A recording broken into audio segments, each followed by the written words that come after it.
नमस्कार दोस्तों। बीते 5-6 दिन से चल रहे रूस और यूक्रेन के इस वार में रूस कई बार हारते हुए दिखा। ऐसा इसलिए क्योंकि रूस ने जो फार्मूले तैयार किए थे यूक्रेन को लेकर के वह एग्जीक्यूट नहीं हो पाए, कहीं ना कहीं फेल हो गए। फार्मूला नंबर पहला यह था पुतिन का कि किसी भी तरह से सिर्फ एक मिलिट्री ऑपरेशन के जरिए यूक्रेन की राजधानी कीव में घुसा जा सके और वहां की सत्ता को उखाड़ कर फेंका जा सके। ठीक उसी तरह जैसे कि अफगानिस्तान में हुआ था। तालिबान अफगानिस्तान में एंट्री करता है और अशरफ गनी देश छोड़कर भाग जाते हैं। लेकिन ऐसा हुआ नहीं, इसके बिल्कुल अपोजिट हुआ। जेलेंस्की यूक्रेन के प्रेसिडेंट ने हथियार उठा लिए और कहा कि आखिरी दम तक लड़ेंगे, और अपनी आवाम को भी इसके लिए मोटिवेट किया कि अपनी रक्षा के लिए, अपने देश की रक्षा के लिए लड़ो। तो वहां के सेलिब्रिटी से लेकर के आम जनता तक लोगों ने हथियार उठा लिए। यहाँ तक कि जेलेंस्की ने कैदियों को भी रिहा कर दिया जिनके पास वेपन्स चलाने का अनुभव था कि तुम भी आओ देश के लिए लड़ो आके। तो पहला फार्मूला तो यहाँ पर पूरी तरह से फेल हो गया। जो रूस चाहता था वैसा बिल्कुल भी नहीं हुआ।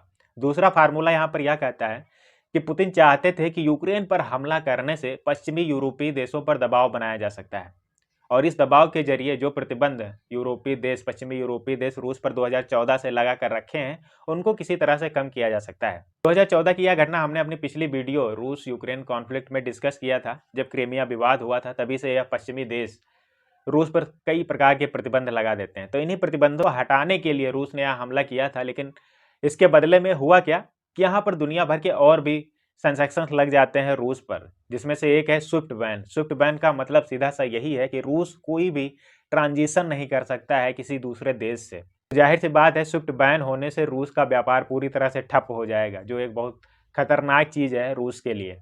हालांकि यहाँ पर एक बात यह भी सोचने लायक है कि इस वार में यूक्रेन के बम उतनी तबाही नहीं मचा पा रहे हैं शायद रसिया में, लेकिन अमेरिका के या सैंक्शंस के बम पूरी तरह से बर्बाद करने पे लगे हैं रूस को। लड़ाई रसिया और यूक्रेन से ज़्यादा तो अमेरिका और रूस की लग रही है।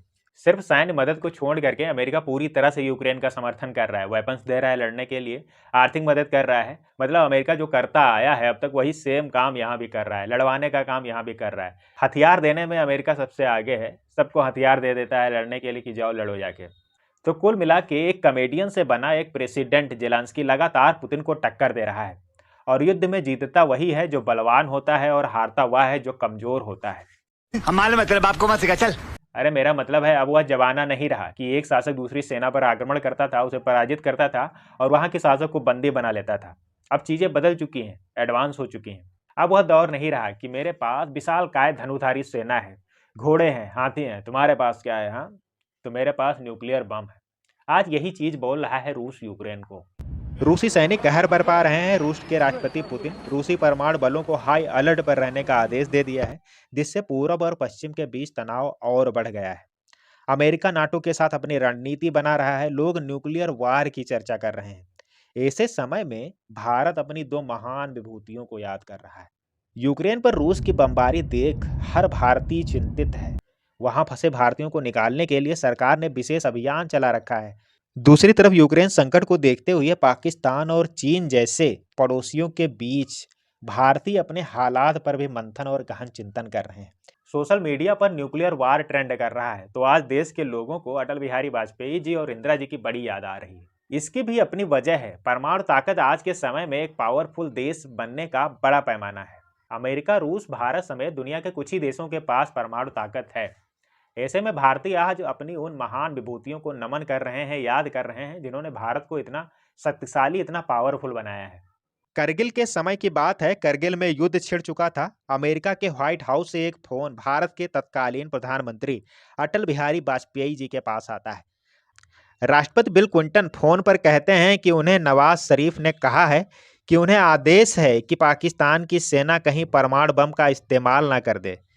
तब वाजपेयी जी ने क्लिंटन से फोन पर कहा था कि पाकिस्तान को परमाणु बम का इस्तेमाल करने दीजिए, लेकिन मैं आपको आश्वासन देता हूं कि पाकिस्तान सुबह का सूरज नहीं देख पाएगा। करीब 2 दशक पहले की अटल जी की यह अटल लाइनें आज भी भारतीयों को गर्व से भर देती हैं। यह रोंगटे खड़े करने वाली ताकत ही है जो दुश्मन को भारत पर बुरी नजर डालने से रोकती है। इस पर एक मूवी भी आई थी 2018 में, जॉन अब्राहम की, परमाणु द स्टोरी ऑफ पोखरण, कि जब यह परीक्षण, इसमें दिखाया गया है कि जब यह परीक्षण हो रहा था उस समय अमेरिका किस तरह से रोड़ा बनने की कोशिश करता है और रूसिया किस तरह से मदद करता है। तो अगर इसके बारे में आप ज़्यादा डिटेल से जानना चाहते हैं तो मूवी भी देख सकते हैं और कुछ आर्टिकल भी पढ़ सकते हैं। लेकिन पाकिस्तान और चीन दोनों देशों को पता है कि भारत में दुनिया का महान विनाशक हथियार है, जिसे अब दुनिया परमाणु हथियार कहती है। भारत इस पर भी अटल है कि वह इसका इस्तेमाल शांतिपूर्ण उद्देश्यों के लिए ही करेगा।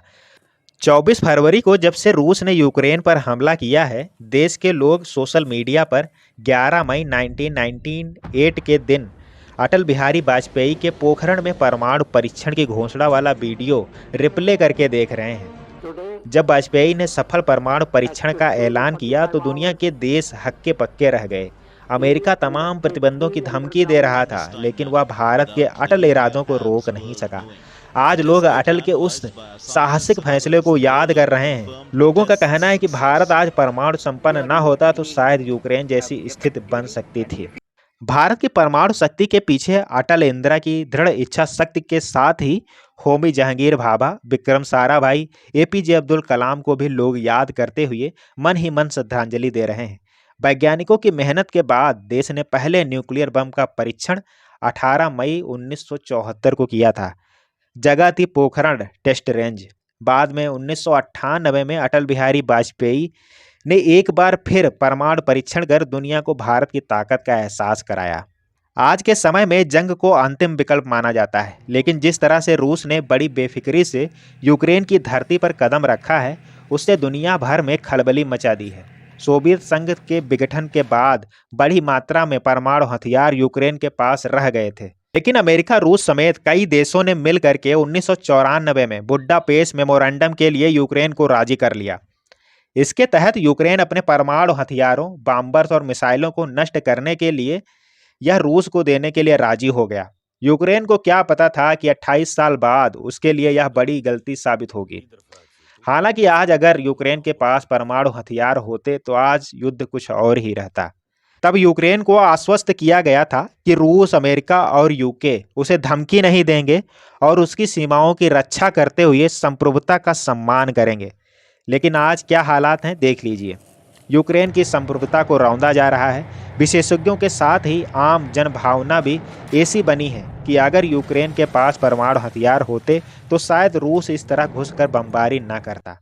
हालांकि इसका एक दुष्परिणाम भी देखने को मिल सकता है। जिस तरह यूक्रेन रूस युद्ध के दौरान न्यूक्लियर डिटरेंट की जरूरत दुनिया के देश महसूस कर रहे हैं, उससे साफ है कि आने वाले वर्षों में परमाणु हथियारों को हासिल करने की होड़ बढ़ने वाली